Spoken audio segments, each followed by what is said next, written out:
the Russians liberated you, you were treated then in these officers' Yes, quarters in that there. they changed into hospitals. They gave us there. And what kind of medication? What did they treat you for? No, they didn't know it was TB or anything. They were just giving me medication. I had a temperature and I wasn't feeling good, and they were giving me, I don't know what kind of medication. Was your sister with you? Yes, all the time, one of my sisters. What?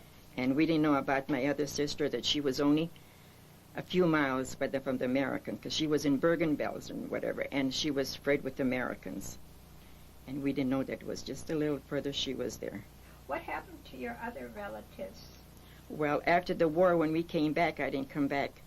Then we found my sister came first home, and my brother from Linz came home, lived, and then my sister and I came after, I don't know, 4 months or 5.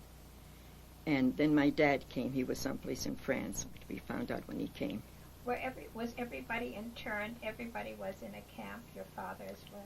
Yeah, he wasn't in a concentration camp. They took the older people, I don't know, on some work or something. I don't know what it was, in France someplace. And they took the young kids. They didn't want him to go in the forest, I guess. And they took the young kids in Linz to work.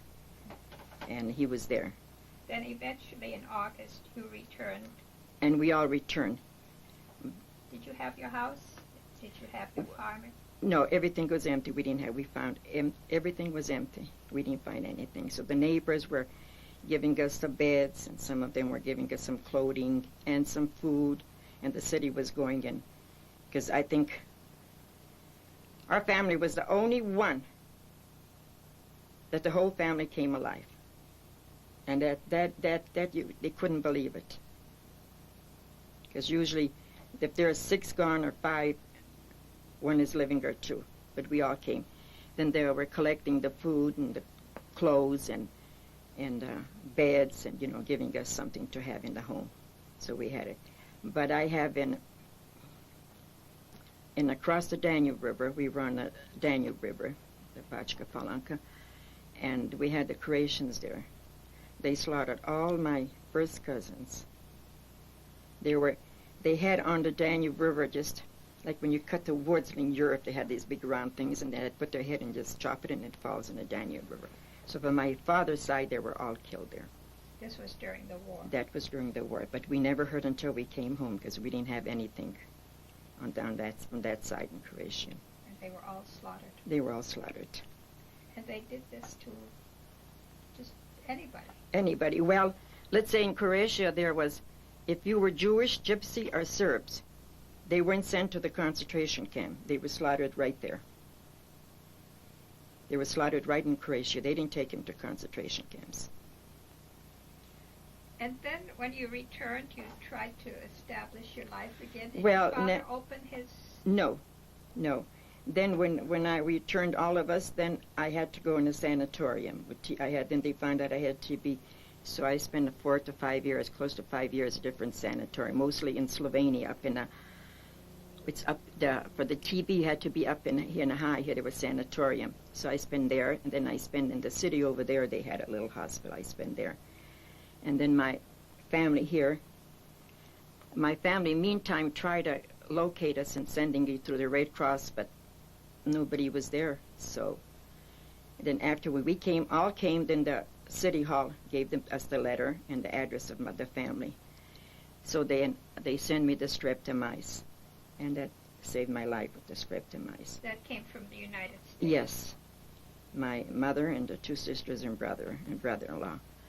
And the meantime, the family could have come here as Americans, so they didn't want to leave me because I was in a sanatorium. So they waited till I was either die or come home. So when I came home, then we came here. The sanitariums, were those government sanitariums, or were they private, or was it Red Cross? No, I think it was the government's. But what did your family do while you were recovering? What did your well, they had the land, but we had the land, but the nightclub, but we didn't have any more nightclub. So with the land, and then the family was sending because the family was here well-doing, they were sending everything they could, and that helped us. They were sending. We used to get as much as 50 big packages every month. and that really kept us. I mean, you couldn't buy sugar, you couldn't have coffee, you had to get little tickets to buy the food after the war. But we had everything because the family was sending everything. They were sending everything. And then you came to the United States when you recovered. Yes, and we recovered. Then I came first. No, I came. Let's see, Christine, Joe. One of my sisters left with my dad because his passport. Meantime, he lost his citizenship because he had all that property there. So he had to get from here to send them the application. So one sister left with my dad, and let's see, Joe, Victor. I figured out how much is it. Joe, Victor, Slavka. 4 of us came. Well, we had to come on the freight ship because there was no ships or anything. We had to go by train from Belgrade to Italy, and then from Italy we had the freight train because there was no train, and then we came here.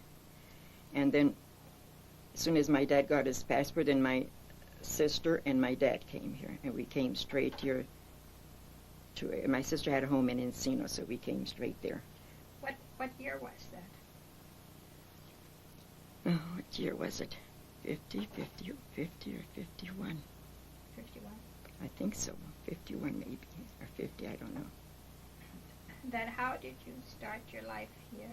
Well, then when we came here, we were with my sister, then finally I started working, and we all worked, and I had my brother-in-law had a friend that had a little factory someplace, and making shirts for Dallas or something.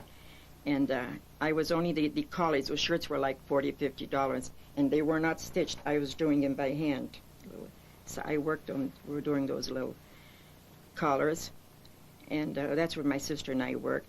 Then finally, the brother that came, the 2 brothers and 1 sister, went to the brother that was here during the war in Michigan. They went there. And I stayed here because I had to go and had all my teeth were, From the... all that. So I had to get the dentures and everything. So I stayed here with the family here. And then later my sister opened a knitting shop in Beverly Hills. And I got married, so my husband gave me the money, and we went in as a partner, my sister and I, and we had the knitting shop in Beverly Hills. It was right with that, if you know where the Playboy Club used to be, across the street there. So I don't know if you know my sister or not. Well, and then you met your husband? Then I met my husband, and I got married. And after I had my first son, I couldn't be a silent partner. I wanted to be home with the baby. So I sold my share to my sister, and I stayed home. And then I had every 2 years one, that's 3 children, and I stayed home. And then I was doing for my sister the finishing work at home, because I didn't want my children to be raised with. I stayed home and I done the finishing at home here. And now your children are adults, and how are they occupied? Yeah, I have my oldest son, Frank. He's with the Water and Power. He's there, I think, 15, 16 years, a computer and drafting. And then I have Jivan, which is with the United Nations.